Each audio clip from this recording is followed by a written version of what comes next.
Did you know that 82% of customers can't remember their salesperson's name 1 year after the sale? Did you also know that 30% of customers have a family member who will purchase a vehicle within the next 90 days? Knowing that, would it shock you to learn that 90% of salespeople don't do any follow-up with their customers at all? We know that the number one reason someone buys a car is that they like their salesperson.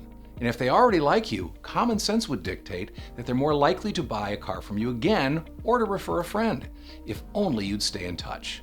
So why don't most salespeople stay in touch with their past customers? Maybe it's too much busy work and they just don't have the time. Maybe they can't find a good reason to call. Or maybe they just don't realize how important follow-up really is. In the never-ending hunt for new customers, we tend to forget about our best prospect. Our best prospects are our past customers. They already like and trust us. And even if they don't need a car, they probably know someone who does and may be willing to make that introduction if only prompted to do so. But Reese, I just don't have time in a day to make all those phone calls and send out all those messages. You know, maybe in some cases that's true, but for the vast majority of salespeople, there's plenty of time in the day to do follow-up. Let's say you sell 2 cars in one day. In most cases, selling that car is anywhere from an hour and a half to 3 hours of your time. Let's just say both sales took 3 hours. That's 6 hours. But most salespeople work at least 10 hours a day.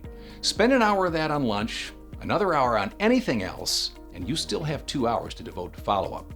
And let's face it, most salespeople do not sell 2 cars every day, so time isn't the issue. But let's say you're willing to put in the time. Now you have the problem of getting people to pick up the phone or return your messages.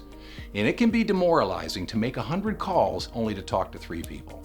First, try getting your contact information into your customer's phone. You could do this in a number of ways, but the easiest is when you have the customer in the store. Ask, is it okay if we add my contact information in your phone? Then have them add you manually. Or send them a digital card and have them save it. In fact, some iPhones will trade contact information just by holding the phones next to each other. And there are many other ways to do this. The point is, when they recognize your number, they're more likely to answer the call. Now that you've got a better chance of having your customer pick up the phone, you better not waste their time. In other words, have a good reason for calling. As an idea, stay on top of current recalls.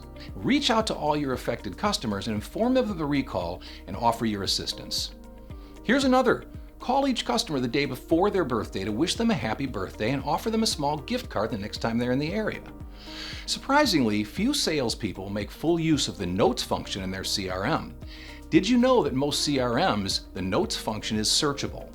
If you record things like the customer's favorite sports teams, hobbies, kids' names, spouses' birthdays, well, you get the picture.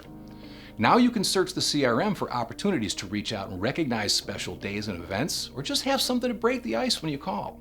In addition, you can set reminders to reach out when they have significant family events, birthdays, or their favorite teams in the playoffs.